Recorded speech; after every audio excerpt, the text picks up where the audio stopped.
Hi loves! A Day in a Life mini-series. Pumunta ako ng bangko para mag-pick up ng credit card and yes! Napakabilis naman ng process. Kudos to Union Bank. Pagkatapos dumiretso ako ng Landers para bilhin ng aking favorite lechon manok at namalengke na rin ako ng iba't ibang gulay na aking lulutuin sa loob ng isang linggo. Yes! This is good for a week na kasi as you know, Adulting 101, we're trying to save money. So as much as possible, ako na yung magluluto ng pagkain ko. Hindi na ako bibili sa labas or hindi na ako mag-order sa Grab or anything. At the same time, nasa journey rin tayo ng pagdadiet. So mahalaga na alam natin yung kinakain natin.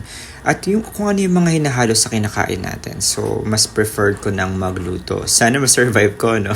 Nakakatuwa lang kasi yung resibo na makukuha natin dito sa paminamalengke natin is magagamit natin pampagupit. Yes, meron silang free haircut. So as an adult vegetarian, kailangan natin mag-save. And magkano rin yung gupit ngayon, sa Bruno? 700 na. So as much as possible, ayan, minimake sure natin na balance yung diet natin with fiber and protein.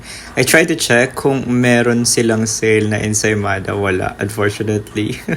Nakakatawa dito sa Landers, napakabait ng mga cashier dito at ng mga staff nila. Tutulungan ka talaga nila as much as they can. And speaking of tulong, alam niyo ba merong bangko na mimigay ng pera? Yes, pera. Ito na nga, i-reveal ko na. Ito si Maribank. Ayan. So si Maribank yung aking ginagamit for the past few months and I already saved 2,000 plus. Nakakatuwa kasi napakabilis ng system nila. So while yung ibang bank dyan, down na ng 3 araw, pero sila grabe, napakabilis na napaka-user friendly. So if you want to use Maribank, ayan yung code ko, gamitin nyo na para sabay-sabay tayong may ma-receive. Yun lang!